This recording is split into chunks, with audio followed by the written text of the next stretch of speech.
Hello hello, je suis ravie de vous retrouver pour une nouvelle vidéo. Donc vous avez remarqué hier que j'avais fait un vlog. Je suis désolée s'il s'est mis tard, mais je ne sais pas pourquoi il n'a pas voulu se mettre très vite. Du coup ça a duré encore toute la nuit et pratiquement toute la journée. Donc du coup je suis désolée s'il s'est mis tard.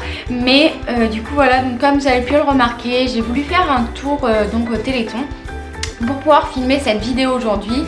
Or c'est tombé à l'eau parce que personne ne voulait répondre aux questions que je vais poser et répondre du coup tout à l'heure. Mais du coup je suis totalement déçue de ça parce que c'est vrai que ça partait d'une bonne intention, ça partait de... Je voulais me renseigner sur le Téléthon pour vous renseigner vous après, savoir à quoi ça servait, etc. etc. Mais du coup personne n'a voulu répondre, on m'a très mal reçu. Donc du coup je vais devoir faire ça. Donc on va commencer tout de suite parce que je pense que ça va être une vidéo assez longue. Donc si vous voulez pas la regarder, arrêtez maintenant suivant le temps que ça fera. Mais sachez que c'est quelque chose de très important, le Téléthon. Et que du coup c'est toujours bien de se renseigner. Qu'est-ce que c'est le Téléthon? Donc le Téléthon, en fait il s'agit d'une vaste opération de collecte de fonds pour lutter contre la maladie. Donc pour répondre à cette question de qu'est-ce que le Téléthon, tout simplement c'est une opération sert le Téléthon. Donc justement c'est la suite de la question 1 du coup. Le Téléthon c'est une mobilisation exceptionnelle pour vaincre la maladie génétique ou neuromusculaire. Ouh là là, j'ai du mal aujourd'hui, excusez-moi. Ou donc les maladies génétiques ou neuromusculaires. Donc les maladies neuromusculaires, c'est tout ce qui est myopathie et myotonie de... comment ça s'appelle? Myotonie de Steiner, voilà. C'était ça que je voulais dire. Donc si vous ne savez pas ce que c'est, je vous invite à cliquer dans Google et chercher ce que c'est. Mais normalement la myopathie, vous savez ce que c'est. Qui a le droit de donner des dons? Donc après quelques recherches, il y a marqué que c'était les Français qui avaient le droit de donner des dons. Mais pour ma part, je pense que tout le monde peut donner des dons grâce au numéro qui est le 36don.téléthon.fr. Donc vous pouvez aller faire un tour dessus pour voir au niveau des dons ce que vous pouvez donner, etc., etc. et comment ça se passe, parce que je vais pas tout vous expliquer en détail car ça va être très long sinon. Parce que c'est vrai que moi j'ai consulté des tonnes de sites qui parlaient du Téléthon ainsi que le site du Téléthon même. Et du coup c'est vrai que j'ai eu pas mal. À qui sont reversés ces dons? À qui sont reversés, ça veut dire. À qui sont versés ces dons? Donc en fait les dons sont versés à l'association AFM Téléthon qui va tenter de guérir certaines maladies génétiques, la mucoviscidose par exemple aussi, la maladie d'Alzheimer, tout ce qui est diabète, cancer ou encore les neuromusculaires, donc qui est, je répète encore une fois, la myopathie et la myotonie de Steiner. Donc ce sont tous les dons que vous faites vont être versés à cette association qui elle va faire le nécessaire avec des laboratoires, tout ça pour tenter. Qu'est-ce que le Téléthon a déjà pu réaliser?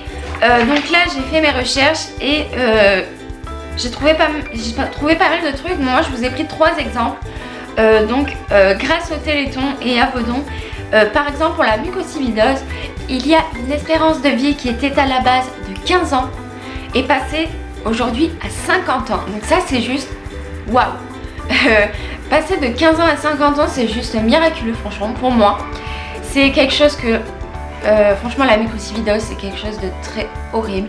Je sais pas si vous en avez déjà entendu parler, mais on en entend souvent parler. Déjà par exemple, je sais qu'il y a une fille qui s'appelle Sabrina qui a une association contre la mucoviscidose il me semble. Et il y avait aussi Grégory Le Marchal, je sais pas si ça vous dit quelque chose, qui avait la mucoviscidose et qui en est mort, malheureusement, qui en est mort. Et du coup voilà, donc, je pense que vous voyez aussi grâce au Téléthon ils ont réussi à mettre au point un gel médicament qui a permis de rendre la vue à des chiots atteints d'une maladie génétique de la rétine. Et du coup, ce succès a réveillé l'espoir des patients souffrant de l'amorose de Leber, ou Leber, je ne sais pas comment ça se dit. Désolée, mais ça vraiment c'est des trucs très scientifiques.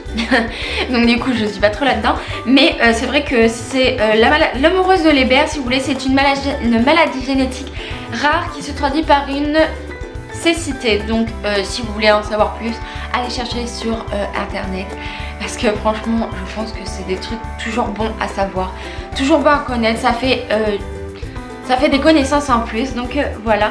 Et aussi, je sais pas si vous savez ce que c'est la progeria. C'est dur à dire, la progeria.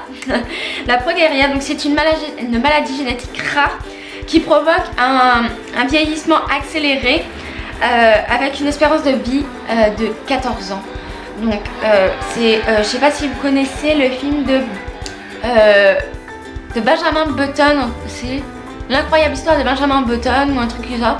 Et en fait c'est cette maladie qu'il a, donc il vieillit en accéléré et juste après, je crois qu'en plus après il rajeunit encore. Je sais plus trop comment est le film parce que ça fait bien longtemps que je l'ai vu. Et donc du coup c'est cette maladie là. Je vous invite à regarder le film parce que c'est un film qui est quand même très très émouvant. Et à la question, donc il y a un traitement qui a été découvert qui pourrait agir sur le mécanisme fondamentaux du vieillissement. Et ça pourrait aussi intervenir en complément des chimiothérapies et des trithérapies pour compenser leur effet Maintenant nous allons passer aux questions que je vais vous poser et que vous pourrez répondre sur les réseaux sociaux, que vous trouverez en barre d'infos ou en commentaire. Donc les questions sont, notez-les bien. Qu'est-ce que tu penses du Téléthon? Voilà, dis-moi en commentaire ce que tu penses du Téléthon, si ça t'apparaît vraiment important, si c'est juste ou pas juste pour que ces maladies ou pour toutes les autres maladies, si vraiment tu penses que le Téléthon par exemple est inutile. Pour ma part ce n'est pas le cas, je pense que c'est toujours quelque chose d'utile. Hein, mais chacun a son opinion. Donc voilà, j'espère que vous avez bien noté les deux questions. S'il faut, je vous les mets en barre d'infos et n'hésitez pas à répondre. Et voilà. Sur ce, j'espère que cette vidéo vous aura plu et que ça vous a quand même très très intéressé, que ça vous a quand même pas mal aidé sur le sujet. Et du coup on se fait de très très gros bisous. Enfin moi je vous fais de très très gros bisous. Vous n'êtes pas obligé de m'en faire. Je vous fais de très très gros bisous et on se dit à mercredi pour une nouvelle vidéo.